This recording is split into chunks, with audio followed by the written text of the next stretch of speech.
So in this video I'm going to have a look at the Arrhenius equation, but before I look at the equation itself I'm just going to have a quick recap of the rate constant K, because if you don't understand the rate constant K, Arrhenius equation is just going to go over your head. So what I've got here is just a general chemical reaction, A plus B going to C. And I've carried out 3 different experiments and I've changed the concentration of A and B to see what effect it has on the rate. So the first one I'm going to look at here is A. So I'm going to look at experiment 1 and 2 because I've changed the concentration of A, but I've kept the concentration of B constant. And I can see going from experiment 1 to experiment 2 that I have doubled the concentration. And when I double the concentration, I can see that I've also doubled the rate. And that tells me that A is going to be first order. And that means anything I do to the concentration of A, the same thing will happen to the rate. So if I double the concentration, I double the rate, triple the concentration, triple the rate, etc. I now need to look at B. How does changing the concentration of B affect the rate? So I need to find 2 experiments where the concentration of B changes, but the concentration of A stays the same. So I'm going to look at 1 and 3 this time, because again, I'm doubling the concentration of B, but A stays exactly the same. And if I look what happens to the rate between 1 and 3, I will see that I'm increasing by a factor of 4. And again, if that's not immediately obvious to you, you just take the number at the bottom, 6, divided by the number at the top, 1.5, and you'll get an answer of 4. So if I double the concentration of B, I increase the rate by a factor of 4, and that makes B second order. And once I've worked out the order of my reactants, I'm able to write myself a rate equation. And rate equals K times the concentration of A is first order, so it's to the power of 1, times the concentration of B, which is second order, so it's to the power of 2. And I can rearrange my equation, and I get rate over A times B squared, and I can fill in values from any of the experiments to solve for K. So if I choose experiment 1, and it doesn't matter which experiment you choose as long as you take the values from the same line. So for rate, my value is 1.5, my concentration of A is 0.1, and my concentration of B is going to be 0.1 squared. So if I fill in all of those values and calculate an answer, I get an answer of 1500. So obviously these are just made up numbers, okay? So I'm getting an answer of 1500. And this is what we call K, which is the rate constant. And what K allows us to do is it allows us to calculate the rate for a given reaction at any concentration. So once I know what K is, I can go back to this equation here, and I can change the concentration of A and B to anything I want, and I plug in my new concentrations of A and B, and I plug in the value I've calculated for the rate constant, and I'm able to calculate the rate. So without knowing K, I wouldn't be able to go from concentration to rate. I'd have to go back to the lab and do the experiment, and it's long. Knowing K, I can easily convert from concentration to rate without going back to the lab. So having K is really useful. And we call it the rate constant because it's the same, or it remains constant, as long as all you are changing is the concentration of your reactants. However, if you change the temperature that you are doing the reaction at, K is going to change, and that's what the Arrhenius equation is about. So it's always constant for a particular reaction as long as all you change is the concentrations. As soon as you change temperature, K is going to change. But K is not a true constant in the fact that it's different for every reaction. It's not like the gas constant, which is just always 8.314. K is different for every reaction. You have to go to the lab, do the experiments, work out what K is first, but then it does stay the same until you change the temperature. So if we consider what effect changing the temperature is going to have on K. So if I go back up and look at my experiment 1, if I increase the temperature, I would expect my rate to increase. And if my rate is increasing, let's just say, instead of having a rate of 1.5, I've now got a rate of 5. I mean, these numbers are just made up. I've now got a rate of 5 moles per decimeters cubed per second. If I kept exactly the same concentration, then the bottom line would look exactly the same at a higher temperature. So I'm using the same concentrations. I've just increased the temperature, and by increasing the temperature, I've increased the rate. And if I just calculate an answer for this, I get 5,000, okay? So you can see that if we increase the rate of the reaction, we are going to increase the value for K. Because if you look at how we're working K out, you're increasing this number here, you're increasing the top number, and if you increase the top number, you are going to get a bigger value overall. So by increasing the temperature, we increase the rate, and by increasing the rate, we increase the value for K. So before we look at the Arrhenius equation, we're just going to briefly recap why increasing the temperature increases the rate. And there are two main reasons. One, if you increase the temperature, the particles have an increase in kinetic energy. In other words, they move faster. And if they're moving faster, they collide more frequently. Your other reason why an increase in temperature leads to an increase in rate is that, again, if you're providing the particles with more energy, then more particles can meet the activation energy, which I'm going to abbreviate to EA. So there's two main reasons why an increase in temperature leads to an increase in rate. And the Arrhenius equation incorporates both of those factors. So I'm just going to write the Arrhenius equation for you now. And you are given this in your data sheet. So it's K, so you don't need to learn this off by heart, E8 minus EA over RT. And if we just look at, sorry, it's kind of blurry. If we just look at what each of these things actually mean, K we've seen already is our rate constant, okay? A, this here is called the frequency factor. And it relates to the frequency of collision. So we've just said if you increase the temperature, you increase the rate because you've got more frequent collisions. The fact that you've got more frequent collisions is taken into account here in the Arrhenius equation. The other thing that we said was important is if you increase the temperature, more particles are going to meet the activation energy. And we don't need to go into the actual maths behind this, but this part of the equation here, e to the power of EA over RT, that expression there, that represents the proportion of the molecules that can meet the activation energy.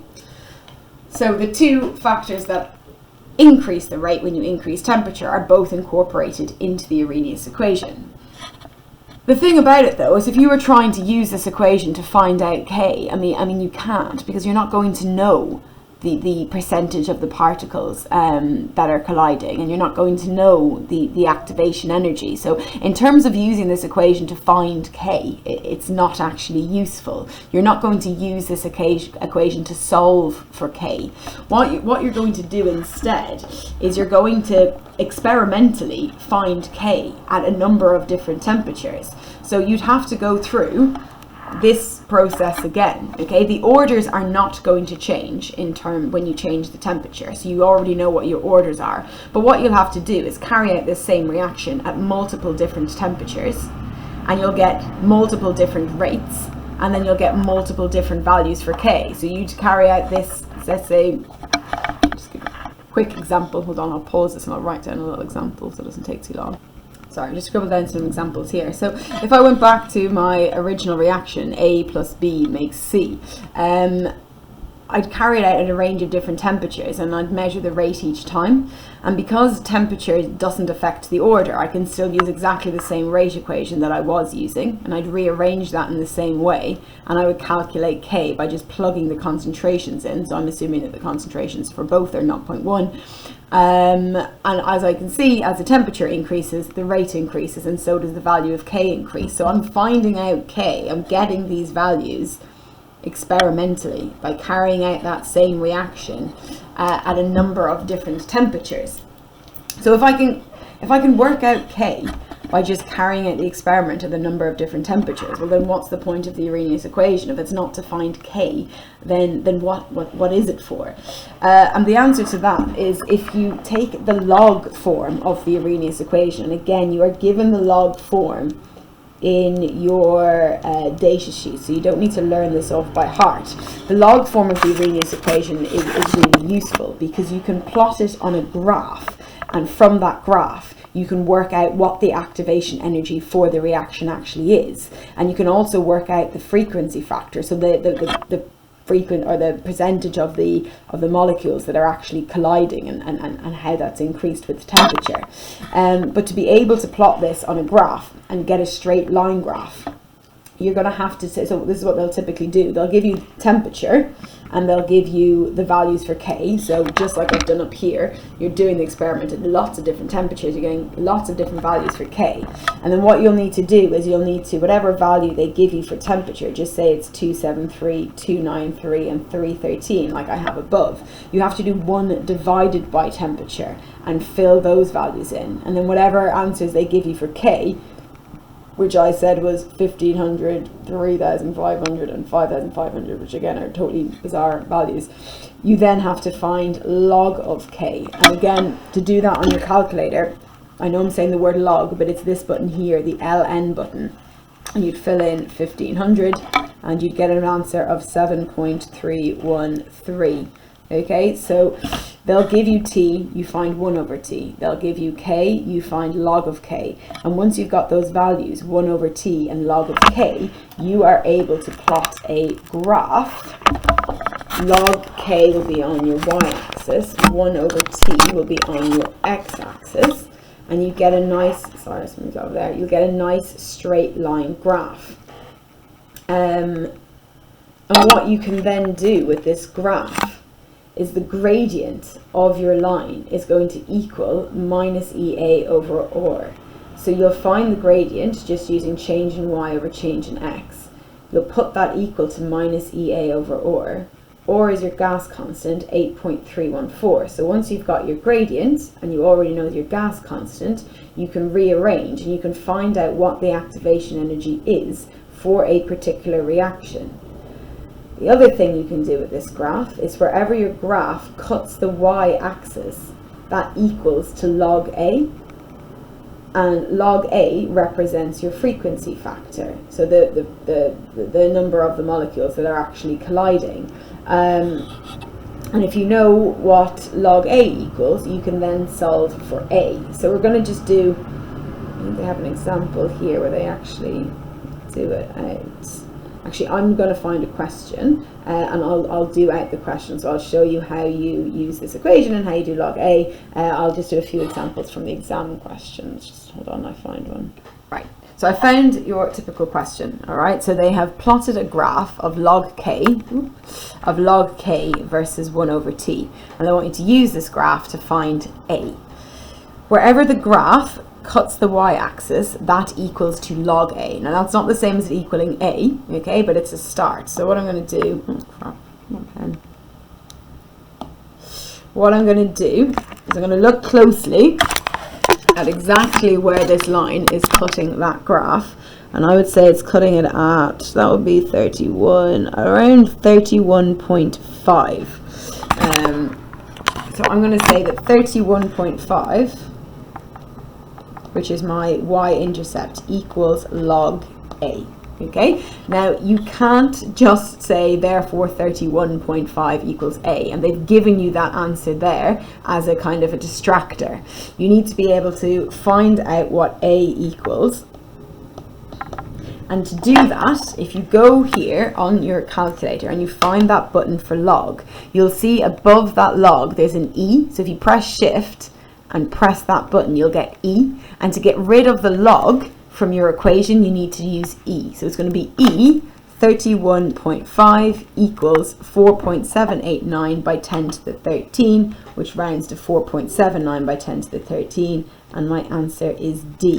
Okay, so on my calculator I need to do E to the power of 31.5, and you'll find that button by just hitting shift when you find the LN button. And And then when I worked that out, as I said, I got 4.79 by 10 to the 13, and that equals A, and that's your answer. The next question here, it says a graph of k versus 1 over t was plotted, and they've calculated the gradient for you. They've told you that the gradient is minus 4,420. They want you to solve for the activation energy. And you need to know that on this graph of log k versus 1 over t, the gradient equals minus EA over, sorry, not over RT, over or. So you can then rearrange, sorry, that light is so annoying. You can then rearrange that equation to solve for EA. So my gradient I know is minus 4420. They've given me that in the question. R is my gas equation, 3.14. So I'm going to multiply those two, 4420 times 8.314, and I get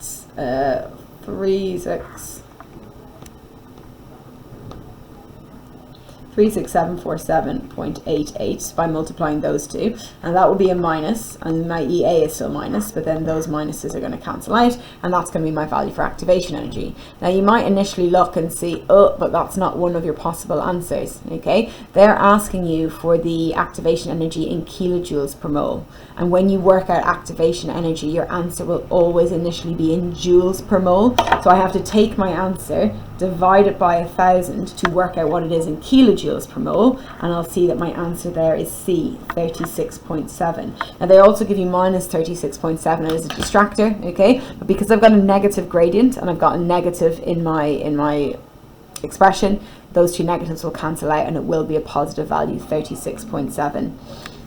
The next one is the same. Again, they're telling you you're plotting log of k against 1 over t, and they're telling you what the value for the gradient is. So I'm going to do exactly the same thing again. I know that my gradient, which is minus 55,000 in this case, equals minus EA over R.